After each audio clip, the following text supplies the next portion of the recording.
좋아요, 구독. 안녕하십니까, 서울경제TV 오민 전문가입니다. 오늘 2024년 10월 28일 월요일 국내 증시 시황 시작하도록 하겠습니다. 먼저 지수의 흐름부터 살펴보도록 할 텐데 12시 3분 장중 기준으로 코스피 지수가 2600포인트를 돌파가 나왔습니다. 그런데 오늘 상당히 기분 좋은 한 주를 시작했다라고 말씀을 먼저 드리고 싶은데, 사실은 지금 보시게 되면 지수는 상승을 했지만 수급적인 상황이 그렇게 받쳐주지를 못하고 있어요. 기관에서 2600억이 들어왔는데 그동안 개인들이 매수했던 게 일간 4천억 수준, 3천억, 4천억 수준에서 매수가 들어왔는데 거래량이 이전보다 감소를 하면서 반등이 나온 상황이기 때문에 지수의 흐름 자체가 그렇게 좋지 못하다라고 저는 생각이 들어요. 단순히 기술적인 반등일 가능성이 높다라고 말씀을 드리도록 하겠습니다. 등락 종목수 같은 경우는 대부분의 종목들이 상승을 하면서 매수 우위의 시장이 펼쳐지고 있음에도 불구하고 아까 말씀드렸던 이 수급적인 상황 측면이 그렇게 좋지 못하다라는 것을 봤을 때는 아직까지는 우리가 좀 경계해야 되지 않을까라고 말씀을 드리도록 하겠습니다. 국내 증시 주도 섹터를 한번 살펴보시게 되면요. 2차전지, ESS, 로봇 관련주가 오후장 들어서 강력하게 나와주고 있는데 오전장만 하더라도 참 혼조세였어요. 2차전지 왔다 갔다 하다가 자동차 부품 왔다 갔다 하다가 점심 직전엔 제약바이오가 또 상승을 했어요. 그러면서 지금 또 오후에 장세가 또 바뀌었거든요. 순환하는 장세가 바뀌어가면서 시장이 주도하는 섹터의 흐름 없이 이거 뉴스 떴다더라, 저거 뉴스 떴다더라, 뉴스 하나에 왔다 갔다 하는 시장 자체 섹터가 순환이 엄청나게 더 빨라지고 있다라는 것을 이제 저도 시장을 보면서 느끼게 되는데, 지금 이 시장 자체가 그만큼 상승에 대한 힘이 없다라고 보여집니다. 즉 지금 현재의 시장은 방향성을 여전히 잡지 못하는 시장이다라고 요약해 볼 수 있을 것 같습니다. 국내 증시 주요 이슈, 사실은 이제 오늘 주된 상승 원인은 사실은 삼성전자예요. 삼성전자인데 삼성전자가 무슨 일이 있었는지 다들 이제 알고 계실 분들은 대부분 알고 계시겠지만, 이거에 이제 제가 생각하는 삼성전자가 어떻게 해서 상승이 나왔고 앞으로 어떻게 될 것인가에 대한 부분을 좀 말씀을 드리고자 해서 가져와 봤습니다. 주요 이슈, 삼성전자가 반등하면서 코스피가 2600선을 회복하고 지금 시장에서는 2606포인트까지 회복을 하면서 2600선이 회복이 나왔습니다. 지금 이 자리가 놓고 봤을 때는 최근 삼각수렴이 수렴되는 위치에 중심값, 꼭지점 있죠? 이렇게 삼각수렴 나오면 이렇게 삼각형이 나오는데, 이렇게 삼각형이 나오는데 이 꼭지점 부근에서 지금 종가에 머물러 주고 있다. 그게 지금 현재 2600선이다라고 말씀을 드리도록 하겠습니다. 우선 제가 코스피 2600선 회복하면서 상승 반전을 하느냐? 글쎄요. 저는 아직까지는 조금 더 지켜봐야 될 것 같다라고 먼저 말씀을 드리도록 하겠는데, 오늘 2600 회복은 삼성전자가 반등을 하면서 시가총액이 많이 올랐죠. 장대 양봉이 나왔는데 2%, 3% 거의 장대 양봉이 나와준 수준이에요. 하지만 저는 지금 이 상황이 그렇게 환호하기는 좀 이르다라고 먼저 말씀을 드리고 싶어요. 먼저 살펴보시게 되면은 지금 삼성전자가 상승했던 이유는 엔비디아가 삼성전자의 HBM을 조건부 승인을 했다라는 소식에 삼성전자가 반등이 나왔거든요. 그리고 이제 엔비디아를 놓고 봤을 때 블랙엘 출시 4분기에 맞춰야 되잖아요. 양산 하겠다. 3분기에 나오고 양산 체제 갖추고 4분기에 출시하겠다라고 해놨는데 지금 3분기고 4분기가 다 얼마 남지 않았죠. 4분기에 접어들었어요. 사실상 11월이니까 4분기에 접어들면서 출시가 이제 얼마 남지 않았어요. 끽해봐 이제 한 달 반? 2달? 한 달 반에서 2달 정도 남았는데, 지금 확보를 하기 위해선, 생산을 하기 위해서는 HBM 물량을 확보해야 되는데 이걸 확보를 앞두고 물량이 부족해 보이는 것으로 나타난다. 삼성전자 같은 경우에는 지금 HBM 관련해서 납품이 불발이 된 적이 있었죠. 그러면서 지금 삼성전자가 주가가 5만 전자, 뭐 4만 전자 막 내려오고 엄청난 낙폭 과대를 보여주고 있었는데 이와 같은 소식은 단비 같은 소식이라고 저는 이제 말씀을 드릴 수 있을 것 같아요. 그런데 아직 기뻐하기는 이르다고 말씀을 드렸잖아요.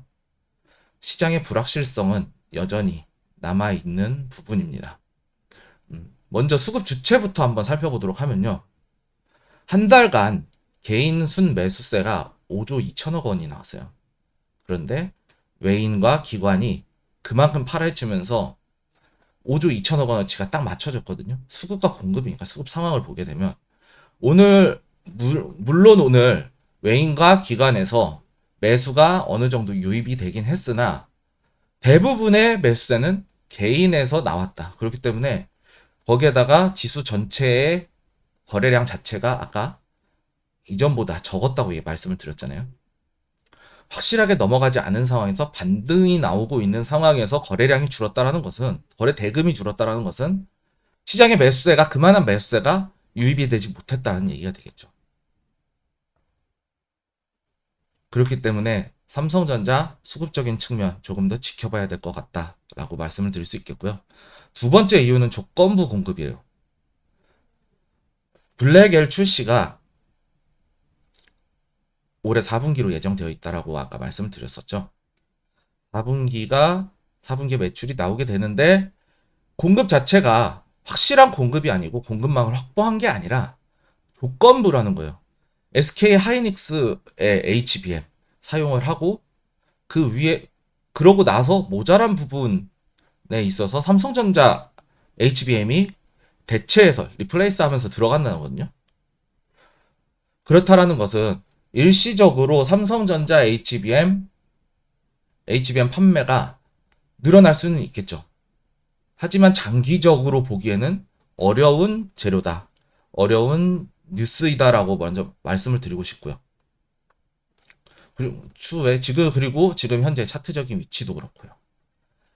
엄청난 낙폭이 나왔다가 이제 2%, 물론 삼성전자 입장에서는 2%, 3%면 장대 양봉 나온 거예요.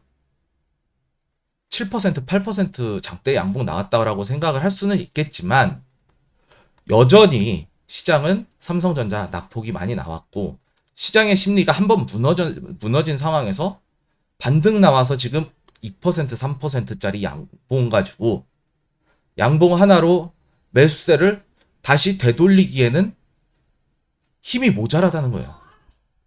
힘이 모자라기 때문에 상승에 대한 부분은 조금 더 지켜봐야 될 것 같다라고 말씀을 드리고 싶습니다. 그리고 네 번째로는 블랙엘의 완성도.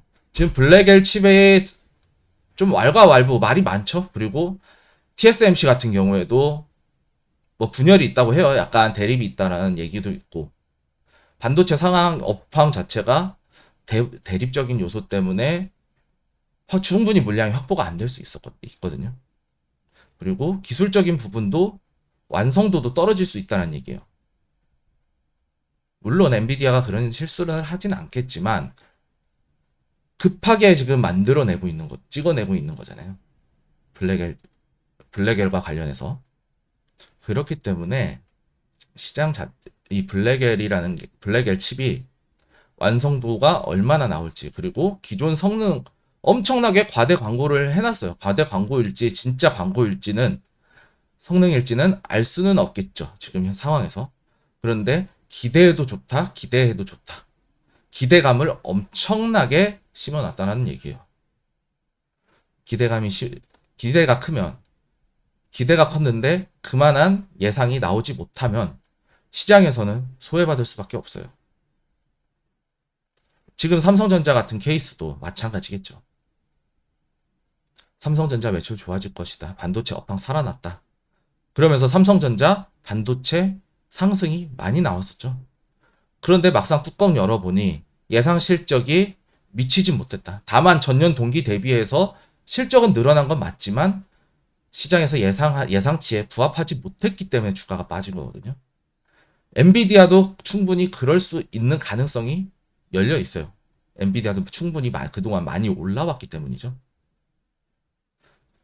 그렇기 때문에 아직까지는 우리는 삼성전자 반등이 나오기는 어렵다. 반등이 나왔지만 추가적인 반등이 나올 수 있을지는 사실상 미지수라는 거죠. 그렇기 때문에 우리는 조금 더 지켜보고 확실하게 바닥에서 자리가 잡혔으면 그때 진입해도 늦지 않다라는 말씀을 먼저 드리고 싶어요. 지금 위치 자체가 좋지 못하다. 이러한 이 부분에는 일시적인 이슈일 가능성도 있고 앞으로의 블랙 출시에 대한 부분, 완성도, 불량률, 수급적인 측면도 그렇겠죠.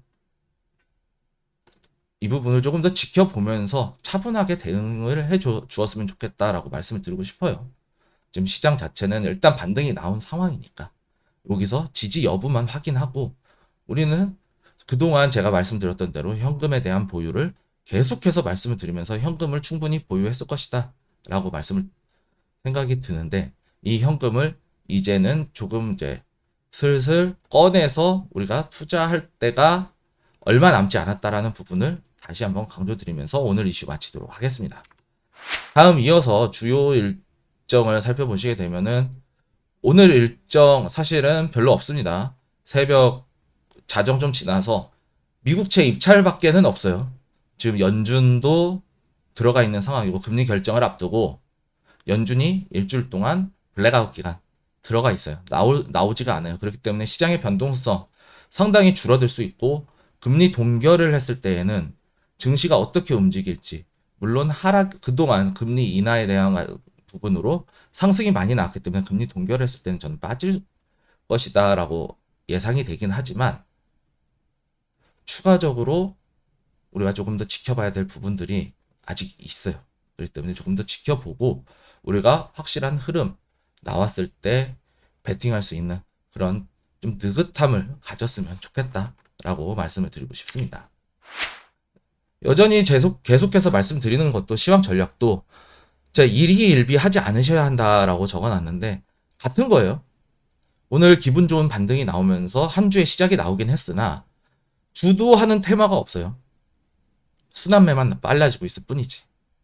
갈 곳 잃은 자금들이 왔다 갔다 하는 시장일 뿐이지 거기에 반도체가 삼성전자 이슈가 나오면서 매수세가 유입이 되면서 반등이 나왔다라고 저는 생각이 들어요.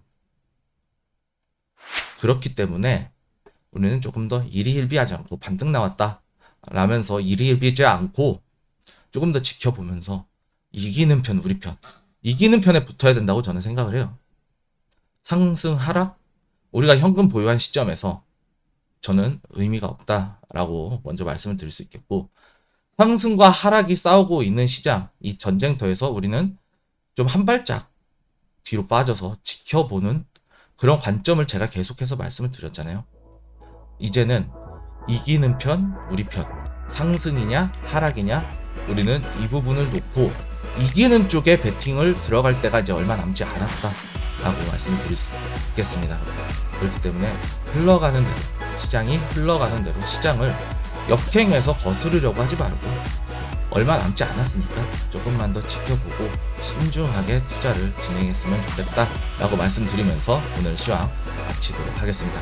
저는 서울경제TV 오민 전문가였습니다. 시청해주셔서 감사합니다.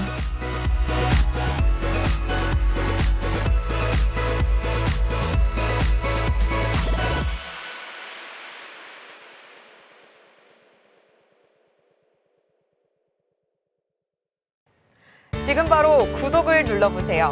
실시간 경제 뉴스, 투자 전문가들의 다양한 시황과 정확한 분석, 또 알찬 투자 정보까지 신뢰할 수 있는 저희 서울경제TV와 함께하세요.